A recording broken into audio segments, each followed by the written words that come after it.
नरेंद्र मोदी की धुएंधार स्पीच के बाद हिंदुस्तान के अंदर और सवाल पैदा हो गए। क्या जंग बंदी वक्ती है और क्या जंग दोबारा शुरू हो सकती है? इसके साथ साथ बात करेंगे ट्रंप का नया जहाज और कतर गेट और इजराइल गेट के दरमियान एक मुकाबला। और आखिर में आखिरी अमरीकी इजरायली हॉस्टेज जो यरगमाल था उसे छोड़ दिया गया।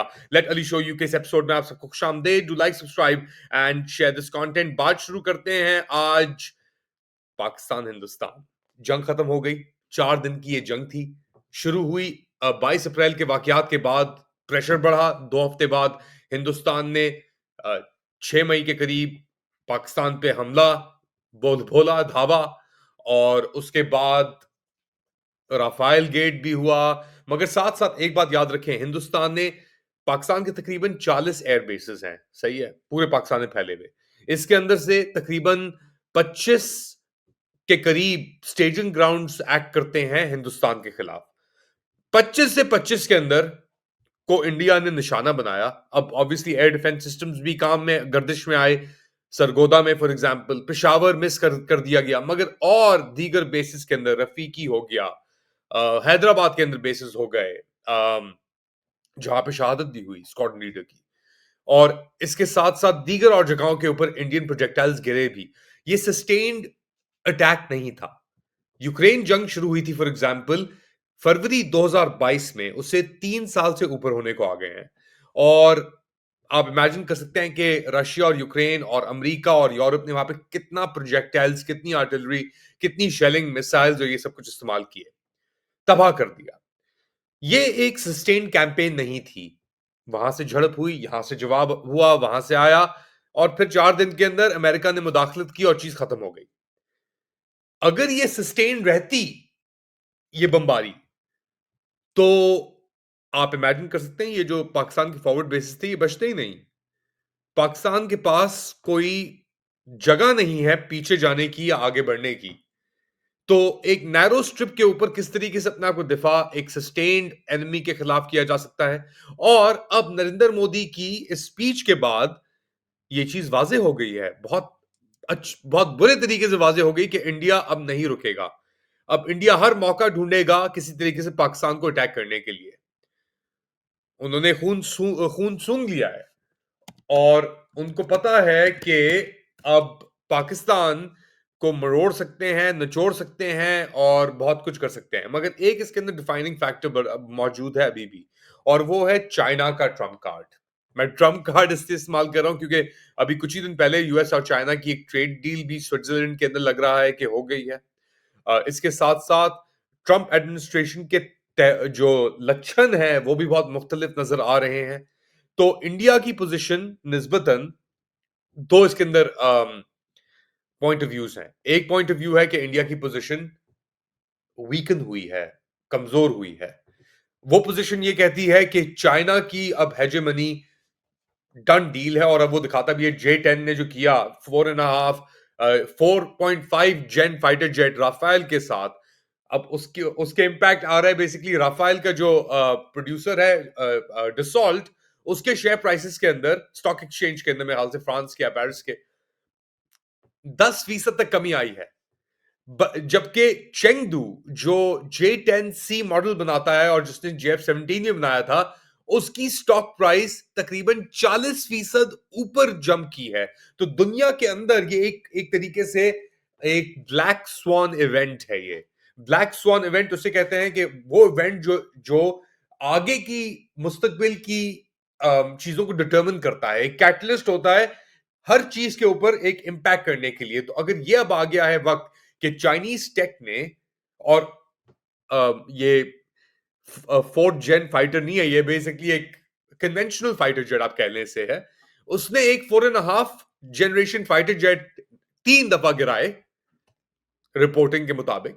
और अब वो रिफ्लेक्ट कर रहा है स्टॉक मार्केट के अंदर भी और चाइना के मार्केटिंग के ऊपर भी। अब ये भी बात की जा रही है कि अब J-10 की सक्सेस के बाद और मार्केटिंग के बाद अब शायद चाइना J-35A पाकिस्तान को, जो उसका basically 5th generation fighter jet है, स्टेल्थ केपेबल है और मार्क उसकी इंक्रीज मार्क के ऊपर सस्टेन वो फ्लाइट टाइम भी है उसके अंदर, वो प्रोवाइड करे। मगर एक सवाल के निशान के अंदर ये है कि पैसे कहां से आएंगे। अच्छा, अब इसके अंदर थोड़ी इकोनॉमिक्स की बात भी आती है।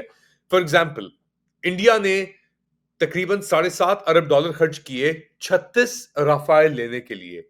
ईच राफेल की कॉस्ट उसके बाद आके बैठती है कोई 2,80,000, सॉरी, 280 मिलियन का एक क्राफ्ट पड़ा इंडिया को, अगर 36 ज़रब 7.4 या 5 अरब डॉलर की उनकी जो डील थी उसके तहत, तो 288 मिलियन का एक उनको जहाज पड़ा। जो अफवाहें चल रही हैं कि पाकिस्तान को 40 J-35A एक लोन के तहत शायद दिए जाएं $2 अरब में। तो अगर $2 अरब को आप 40 से जरब करें तो फी प्लेन की प्राइस आके पड़ती है $50 मिलियन। टैग प्राइस इसकी ऑफिशियली है $70 मिलियन J-35A वेरिएंट की। तो अगर पाकिस्तान को $50 मिलियन का एक 5th जनरेशन फाइटर जेट मिल सकता है ऑन, तो it could be a game changer. Basically एक राफेल की कॉस्ट के ऊपर आप 6-7 तकरीबन आप ये J-35A ले सकते हैं। तो इसके अंदर ऑब्वियसली इकोनॉमिक्स का भी एक फाइनेंसिस का भी एक एलिमेंट है जो बहुत इंपॉर्टेंट है, जिसके ऊपर लोग देख रहे होंगे। और ये एक लेसन है इसके अंदर, इस पूरी कथा के अंदर एक लेसन है। मगर एक और लेसन ये भी है, क्योंकि अब थ्रेशोल्ड कम हो गया है, इंडस वाटर ट्रीटीज के ऊपर भी निशाना है। और एक बात वाज़ेह हो गई कि अब इंडिया के अंदर और अमेरिका की रिलेशनशिप के अंदर भी थोड़ा एक खिला नजर आ रही है। तो it will be interesting to see. China का फैक्टर बहुत बड़ा इंपॉर्टेंट फैक्टर है, no doubt about it. But Pakistan के अंदर उस फैक्टर को कैपिटलाइज करने के लिए पॉलिटिकल कैपिटल या विजन मौजूद नहीं है, क्योंकि अपने लोगों को अंदर भेड़ बकरियों की तरह ट्रीट किया जा रहा है। जो आपकी कुव्वतें हैं इस वक्त पाकिस्तान के कंट्रोल के अंदर, तो डेफिनेटली एक बड़ा सवालिया निशान उस चीज को लेकर के। एक तरफ तो आप हिंदुस्तान से मुकाबला करने के लिए चले हैं, दूसरी तरफ आपके पास आपकी इकोनॉमी इज इन शैम्बल्स, उसके पास कैपेसिटी नहीं है। 4 दिन की ये जंग थी, ऐसे ही आपको 2 लोन्स मिले बड़े, $1 अरब जो आपका प्रोविजनल पिछले उससे था वो हुआ, और फिर $1.3 बिलियन आपके क्लाइमेट के उसके ऊपर हुआ है। But still by and large इसका गुर्बत के ऊपर और पाकिस्तान के अंदर सूरत हाल चल रही है इकोनॉमिक, उसके ऊपर कोई एज सच इम्पैक्ट शायद ना आए। And that's a very big thing. एक तरफ पाकिस्तान पैसों की तलाश के अंदर $1-1 अरब के ऊपर खुश हो रहा है, चलांगे मार रहा है, हमें कर्जा मिल गया, हमें थोड़ी भीख मिल गई। दूसरी जानिब कतर का इरादा है, और ये रिपोर्टिंग हो रही है बड़ी डिफरेंट साइट्स के ऊपर भी, कि कतर तकरीबन 300 से $400 अरब अमेरिका में इन्वेस्ट करने जा रहा है। डोनाल्ड ट्रंप बस पहुंच रहे हैं कतर, सऊदी अरेबिया, और बहुत सारी चीजें कही भी जा रही हैं। इसराइल वो नहीं जाएंगे, इसराइल के साथ उनके थोड़े मुखालफात, यानी एक झड़प सी चल चुकी है नेतन्याहू के साथ स्पेशली। और नेतन्याहू के जो एड्स हैं और इजरायली जो मीडिया प्रोपेगेंडिस्ट हैं, वो अटैक कर रहे हैं स्टीव विटकॉफ को।